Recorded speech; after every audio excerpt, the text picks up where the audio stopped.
Dhurandhar cinema గురించి ఎందుకు ఇంత చర్చ జరుగుతోంది? దేశవ్యాప్తంగా విస్తృతమైన చర్చ ఎందుకు అంటే ఒక్క దురంధర్ సినిమా బాలీవుడ్ మాస్కుల వెనక దాగి ఉన్న భయంకరమైన నేరేటివ్ను బయటపెట్టింది. దురంధర్ సినిమా చాలా మంది బాలీవుడ్ పెద్దలకు, బాలీవుడ్ క్రిటిక్స్ కు షాక్ ఇచ్చింది. చాలా విషయాలు ఆసక్తికరమైనవి దురంధర్లో ఉన్నాయి. బాలీవుడ్ క్రిటిక్స్ ఎజెండాను చీల్చి చెండాడి అవతల పారేశాయి. అందుకని చెప్పి దురంధర్ కు సంబంధించిన చర్చ జరుగుతోంది. దురంధర్ ను పనిగట్టుకుని మొట్టమొదటి 3-4 రోజులు కొంతమంది విపరీతంగా ట్రోల్ చేశారు. ఎవరి ట్రోల్ చేసిన వాళ్ళు అంటే దాని వెనకున్నది ఎవరు అనంటే రకరకాల లెఫ్ట్ లిబరల్ ఎజెండాలతో, ఎర్రచొక్కా ఎజెండాలతో, ప్రో పాకిస్తానీ ఎజెండాలతో, భారతదేశం విచ్ఛిన్నమవ్వాలి అన్నటువంటి ఎజెండాలతో ఉన్న రకరకాల శక్తులు ఆ ప్రయత్నాలు చేశాయి. కానీ దురంధర్ సినిమా తట్టుకొని నిలబడింది.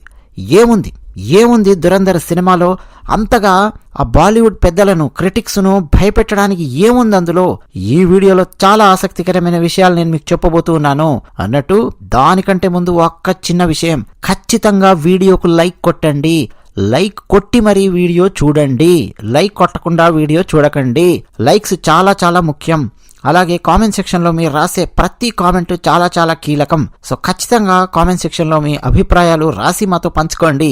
దురంధర్ సినిమాలో పాకిస్తానీ తీవ్రవాదులను అంతం చేయడానికి భారతీయ గూఢచారి అక్కడికి వెళ్ళి ఎన్ని కష్టాలు పడుతూ ఉంటాడు, ఏం చేస్తుంటాడు, ఎట్లా తన పవర్ చూపిస్తాడు అవకాశం వచ్చినప్పుడు, ఇది మొత్తం సినిమాలో ఉంది.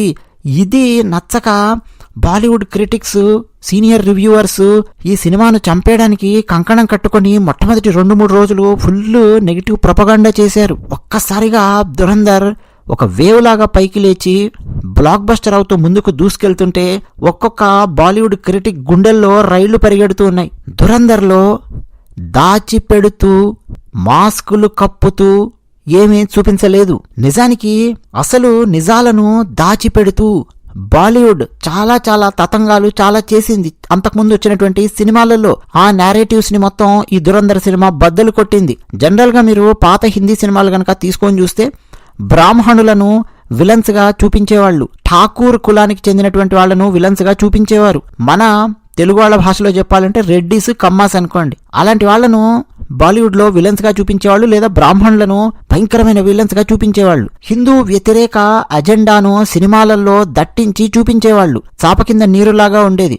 ఏ ఠాకూర్ అని చెప్పి హీరో డైలాగులు చెప్తూ ఉంటాడు. హీరో కులం పేరు ఉండదు, కానీ విలన్ కులం పేరు మాత్రం మన బ్రెయిన్ లో పడే విధంగా ఎస్టాబ్లిష్ చేసేవాళ్ళు. ఇదంతా సబ్లిమినల్ మెసేజింగ్ అని చెప్పి నేను చాలా సందర్భాలలో చెప్పాను. అంటే ఏంటి, ఈజీగా మనకు అర్థం కాదు, కానీ మన మైండ్ మీద దాని ఇంపాక్ట్ పడుతుంది. హిందీ సినిమాలకు సంబంధించి కంటే తెలుగు సినిమాలకు సంబంధించిన ఉదాహరణ నేను గనక మీకు చెప్తే టక అర్థమైపోతుంది. రాజమౌళి గారి సినిమాలు ఫర్ ఎగ్జాంపుల్ మీరు ఛత్రపతి సినిమా తీసుకొని చూడండి.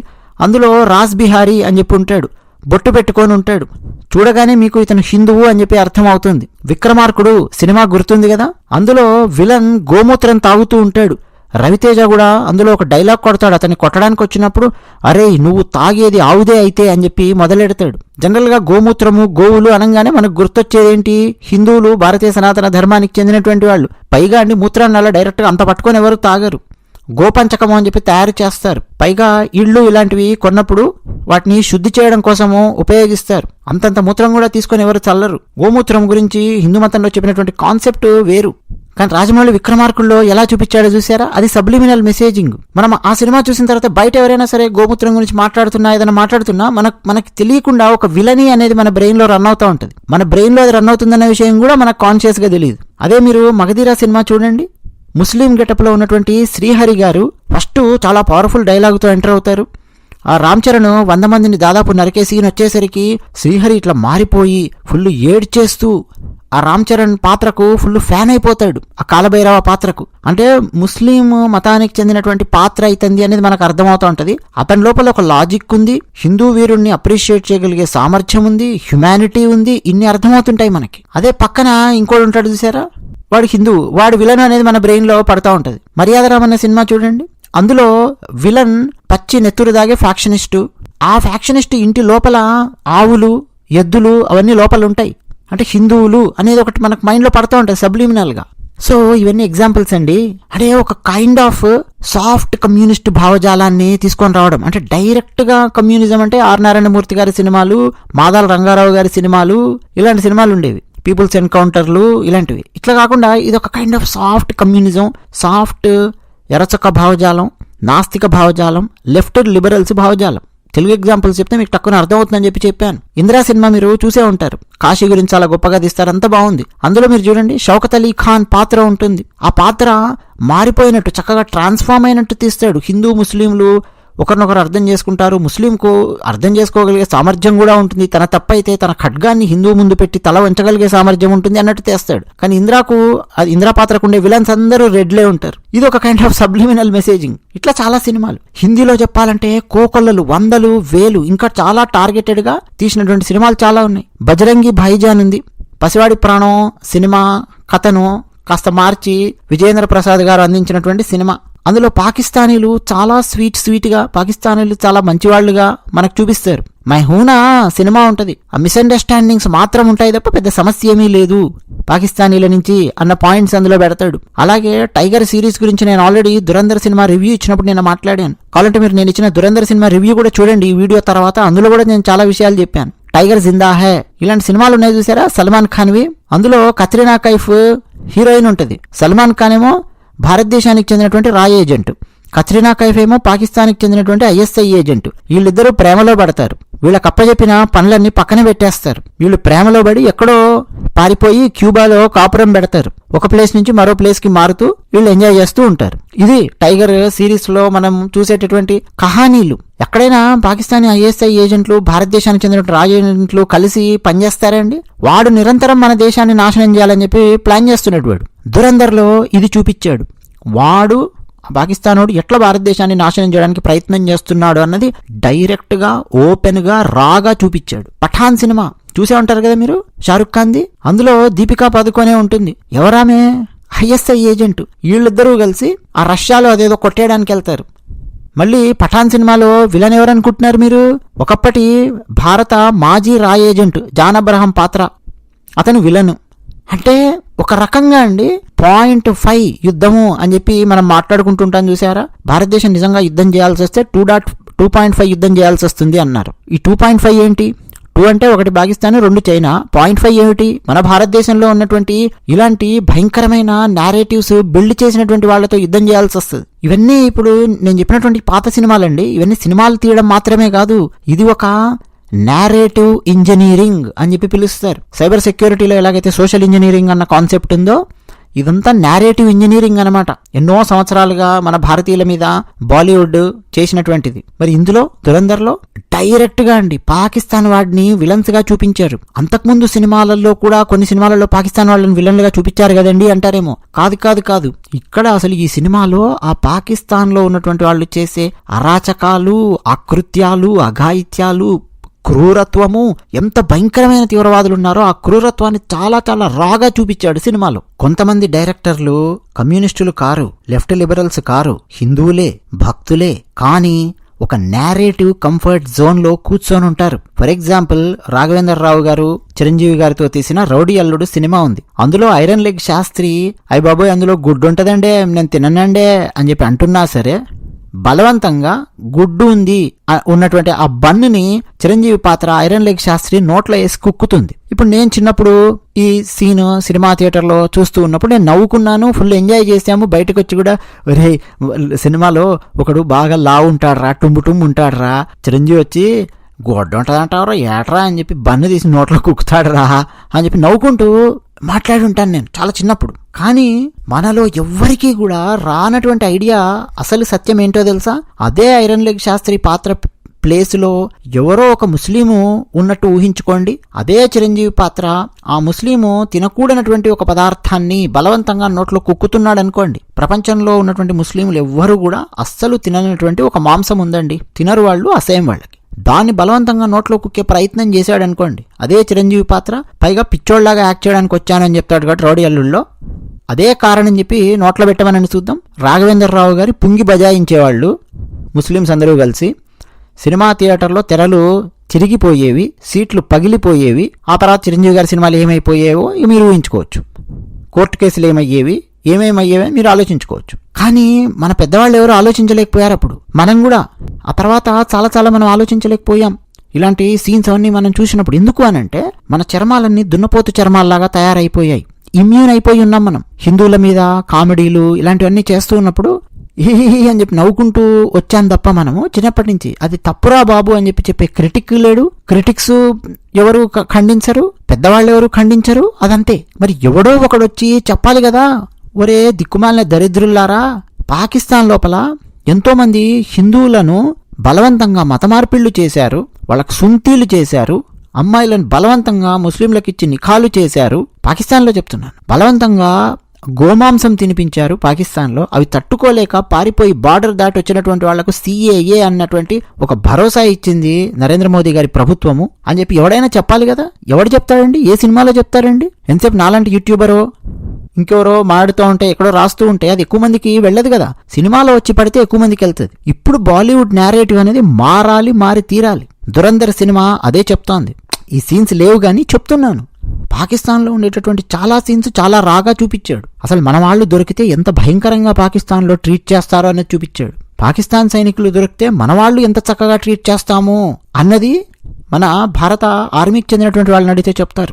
జెనీవా ఒప్పందం ప్రకారము దొరికినటువంటి యుద్ధ ఖైదీలను చాలా జాగ్రత్తగా చూసుకుంటుంది భారత ప్రభుత్వము, చాలా జాగ్రత్తగా మళ్ళా అప్పగించాల్సిన టైం వచ్చినప్పుడు. పాకిస్తాను చాలా దారుణంగా ట్రీట్ చేస్తుంది. శరీరం మీద 1000 మేకులు కొడతారు. అలాంటి సీన్స్ ఉంటాయి దురంధర్లో. కొన్ని డైలాగ్స్ తో అర్థమవుతాయి, కొన్ని డైరెక్ట్ సీన్స్ తో అర్థమవుతాయి. తలకాయలతో ఫుట్బాల్ ఆడుకోవడాలు, పాకిస్తాన్లో ఉండే తీవ్రవాదులు, ఇవన్నీ చూపిస్తాడు సినిమాలో. ఒరే మా పాకిస్తాన్ వాళ్ళని ఇంత దారుణంగా చూపిస్తావరా నువ్వు అని చెప్పి బాలీవుడ్ క్రిటిక్స్ కి ఒళ్ళు మండిపోతుంది. అందుకని ట్రోలర్స్, క్రిటిక్స్ వీళ్ళందరూ రంగంలోకి దిగారనమాట. కానీ వీళ్ళందరూ ఓడిపోయారు. మరో పాయింట్ ఏంటంటే, కాంగ్రెస్ దాచిపెట్టినటువంటి చాలా విషయాలు ఈ సినిమా ద్వారా చర్చకొచ్చాయి.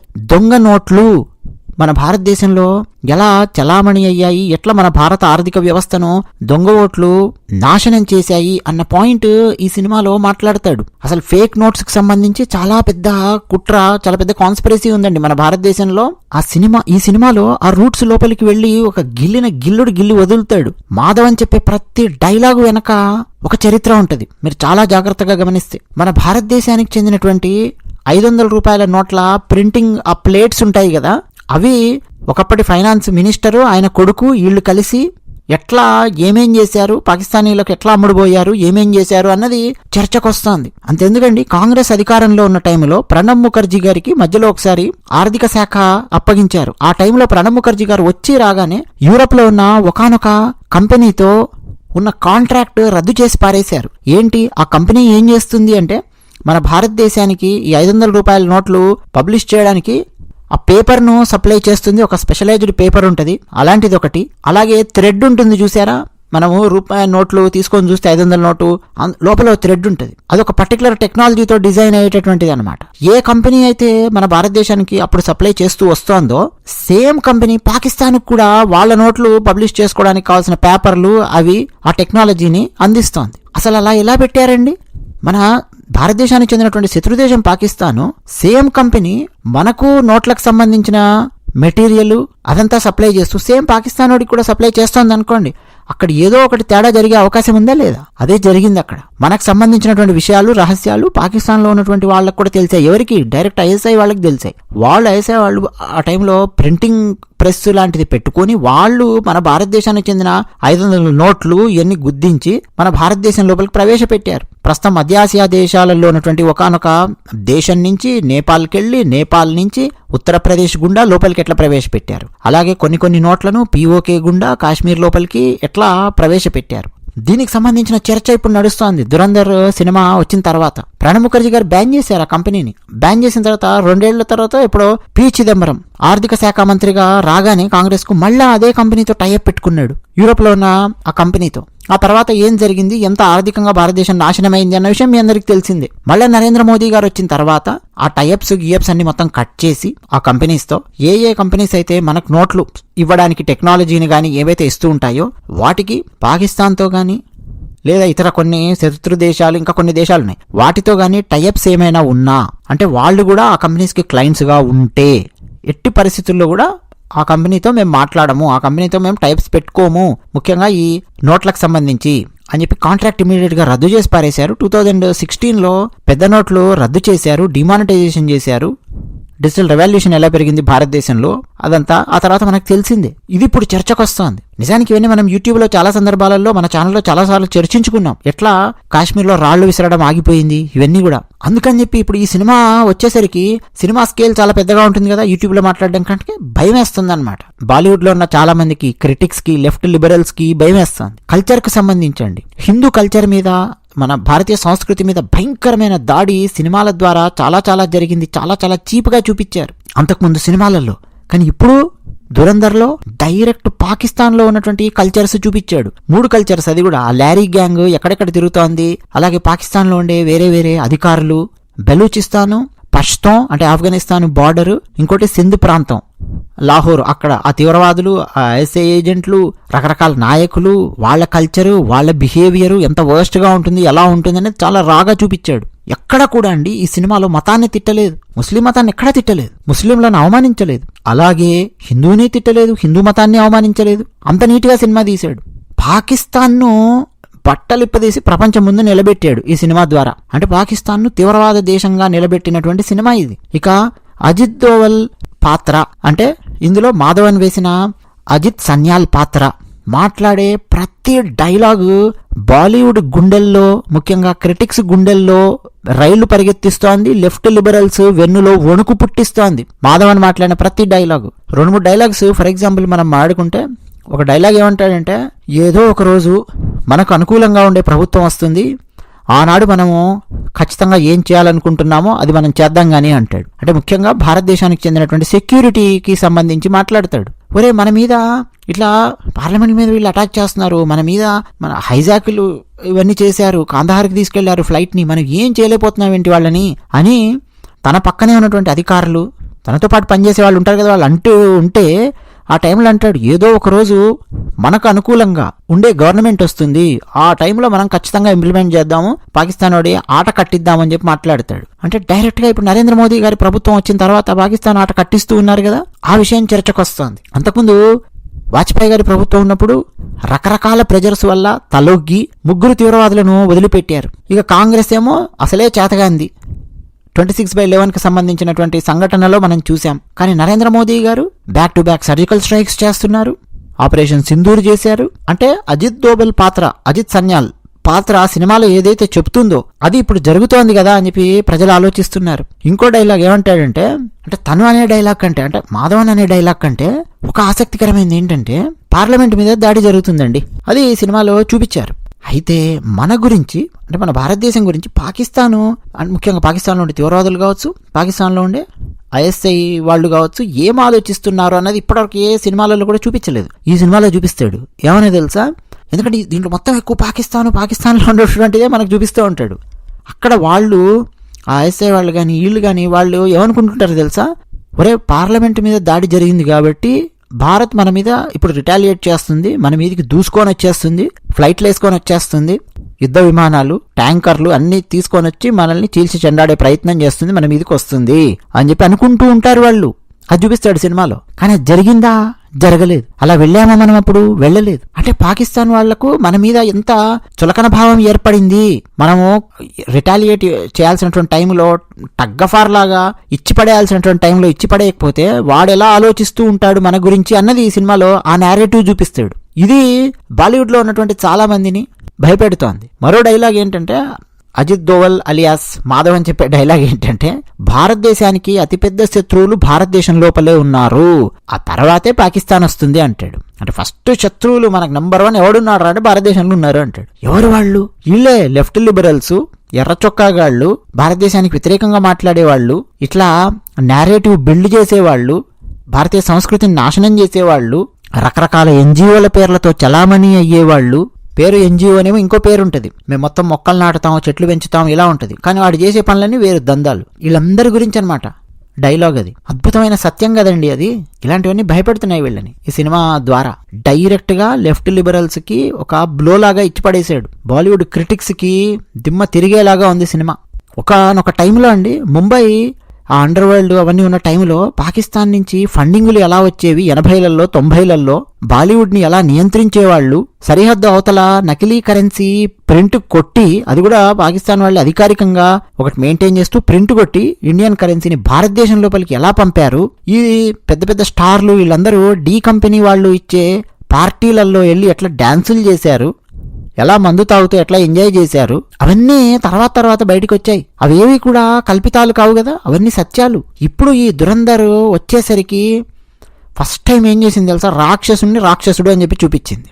మొట్టమొదటిసారి అండి కరాచీలో అండర్ వరల్డ్ ఎలా ఉంటుంది అని చెప్పి చూపించింది. మన భారతదేశంలో సినిమాలన్నీ ముంబై అండర్ వరల్డ్ గురించి మాట్లాడి ఉంటాయి, ఇప్పుడు కరాచీ అండర్ వరల్డ్ గురించి ఈ సినిమాలో మాట్లాడాడు. అది ఏం చేస్తోంది, ఆ పాకిస్తాన్లో ఉన్నటువంటి అధికారులు ఈ అండర్ వరల్డ్ వీళ్ళందరూ కలిసి భారతదేశాన్ని నేల కూల్చడానికి, నేలమట్టం చేయడానికి ఏం చేస్తున్నారు, అది మొత్తం దీంట్లో చూపిస్తాడు. ఈ lorry gang transnational crime breeding ground ఎలా తయారయ్యింది, ఎట్లా ఉంది అనేది, తీవ్రవాదులు, రాజకీయాలు, సరిహద్దులు, ఇంటెలిజెన్స్ లోపలికి ఎట్లా ఇన్ఫిల్ట్రేట్ అవుతారు, భారతదేశం ప్రతిరోజు నిశ్శబ్ద యుద్ధం ఎలా చేస్తోంది, ఇన్ఫర్మేషన్ ఎట్లా తెచ్చుకుంటున్నారు, బుల్లెట్లు మాత్రమే కాదు ఇన్ఫర్మేషన్ ఎట్లా గ్యాదర్ చేస్తున్నారు, ఏం చేస్తున్నారు, కొత్త బ్యాటిల్ ఫీల్డ్ లో మన సొంత అంతర్గతమైనటువంటి ఇంటర్నల్ నేరేటివ్స్ ఎట్లా దశాబ్దాలుగా లోపలికి దూసుకెళ్లాయి, ఇవన్నీ ఈ సినిమా మాట్లాడుతుంది. ఆశ్చర్యకరమైన విషయం ఏంటో తెలుసా, పాకిస్తాన్లో ఉండే సామాన్యమైన ప్రజలను ఈ సినిమాలో రాక్షసులుగా ఎక్కడా చిత్రీకరించలేదు. ఎస్,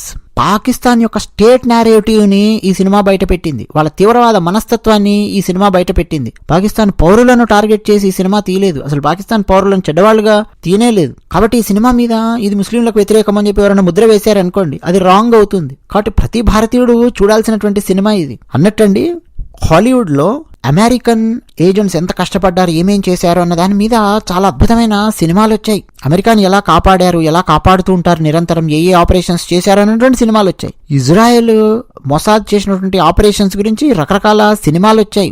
చాలా సినిమాలు ఉన్నాయి. అంటే వాళ్ళు చేయడమే కాదు, ఒక ఆపరేషన్ కానీ ఒక విజయం సాధించడమే కాదు, ఆ విజయాన్ని కరెక్ట్ గా నేరేట్ చేసి సినిమా ద్వారా ప్రజల ముందుకు తీసుకొచ్చే ప్రయత్నం కూడా చేస్తారు ఇజ్రాయెల్ వాళ్ళు. ఫ్రాన్స్ అదే చేస్తుంది. వలస పాలన వల్ల ఎన్ని ఇబ్బందులు ఎదుర్కొన్నదో ఫ్రాన్స్, దాని మీద చాలా సినిమాలు తీశారు. భారతదేశంలో అండి మొట్టమొదటిసారి తన సొంత సమస్యల మీద, తన సొంత గాయాల మీద భారతదేశము పూర్తి నిజాలతో, ఒక అద్భుతమైన నేరేషన్తో భారతదేశానికి జరిగినటువంటి అన్యాయాలన్నింటినీ చూపిస్తూ పాకిస్తాన్లో ఏం జరుగుతోంది అంతర్గతంగా అన్నటువంటిది బట్టబయలు చేస్తూ తీసినటువంటి సినిమా ఇది. అందుకనే క్రిటిక్స్ మండిపోయారన్నమాట. వామ్మ నాయనో, మేము ఇన్ని రోజులు కష్టపడి కాపాడుకుంటూ దాచిపెట్టుకుంటూ వచ్చిన దాన్ని ఈ ఆదిత్యాధార్ అనే డైరెక్టర్ గాడు ఈ దురంధర్ అనే సినిమా ద్వారా ఎలా బయట పెట్టాడ్రా, అసలు వీడిని మేము ఎలా నెగ్గనిస్తాము, దీని మీద ఇక మనము ప్రొపగండా స్టార్ట్ చేద్దాం, విషం చిమ్ముదాము అని చెప్పి స్టార్ట్ చేశారు. కానీ ప్రజలు ఈ సినిమాను నెత్తి మీద పెట్టుకున్నారు. క్రిటిసిజం వెలవెలబోయింది. దురంధర్ సినిమాలో ఉండే సీన్స్ డైరెక్ట్ గా క్రిటిక్స్ ను భయపెడుతూ ఉన్నాయి. క్రిటిక్స్ చాలా సంవత్సరాల నుంచి వండి వార్చిన కథనాల యొక్క ఆధిపత్యాన్ని ప్రశ్నిస్తోంది దురంధర్ సినిమా. క్రిటిక్స్ అవలంబిస్తున్నటువంటి సైద్ధాంతిక మార్గాలన్నింటినీ ముక్కలు చేసి పారేస్తోంది దురంధర్ సినిమా. దశాబ్దాలుగా ఉండే నిప్పులాంటి నిజాన్ని, నగ్న సత్యాన్ని డైరెక్ట్ గా చూపించింది. మృదువుగా చూపించాల్సిన అవసరం లేదు. నగ్న సత్యాన్ని డైరెక్ట్ గా తీసుకొచ్చి ముందర పెడతాను, రాగా చూసే దమ్ముంటే చూడరా అని చెప్పి అంటుంది దురంధర్. భారతదేశము ఏమి చూడాలనుకుంటుందో ఇన్ని సంవత్సరాలు ఎవడు నిర్ణయించాడో తెలుసా? బాలీవుడ్ లో ఉన్నటువంటి భారత వ్యతిరేక శక్తులు నిర్ణయించాయి, హిందూ మత వ్యతిరేక శక్తులు నిర్ణయించాయి. బట్ ఈ సినిమా ఏం చేస్తుంది? ఆ భ్రమను, ఆ భ్రాంతిని చీల్చవతల పారేసింది. కరెక్ట్ గా భారతదేశం ఏం చేసింది, ఏమనుకుంటుంది, ఆ నేరేటివ్ నీకు చూపించగలిగే దమ్ముంటే చూపించు, జనం చూస్తారు అని ఈ సినిమా ప్రూవ్ చేసింది. బాలీవుడ్ ఇన్ని సంవత్సరాల పాటు ఏదైతే దాచిపెట్టిందో దాన్ని చూపించింది ఈ సినిమా. భారతదేశం 2 యుద్ధాలు చేస్తూ ఉంటుంది. ఒకటి సరిహద్దు దగ్గర యుద్ధం చేస్తుంటది, రెండోది సరిహద్దు అవతలకెళ్లి కూడా యుద్ధం చేస్తూ ఉంటది. సరిహద్దు అవతల జరిగే యుద్ధాన్ని రాగా చూపించింది. ఇప్పటికే అండి ఈ బాలీవుడ్ ఎకోసిస్టమ్ చాలా తీవ్రమైన భయాందోళనల్లో ఉంది. ఈ సినిమా హిట్ అయ్యేసరికి బాలీవుడ్ కు ప్రచారకర్తలుగా పనిచేస్తున్నటువంటి వాళ్ళు చాలా గందరగోళంలో ఉన్నారు. ప్రజలేమో చప్పట్లు కొడుతున్నారు, థియేటర్లు నిండిపోతూ ఉన్నాయి. మరి మీరు దురంధర్ సినిమా చూసారా? చూడకపోతే ఖచ్చితంగా చూడండి. నేను నిన్న రివ్యూ ఇచ్చాను దురంధర్ సినిమాకి. తప్పకుండా నా రివ్యూ కూడా మీరు చూడండి, మర్చిపోకండి. మా ఛానల్కు సబ్స్క్రైబ్ అవ్వండి. మీ అభిప్రాయాలు కామెంట్ సెక్షన్లో రాసి పంచుకుంటున్న ప్రతి ఒక్కరికి ధన్యవాదాలు చెప్తూ ఉన్నాను. అది విషయం.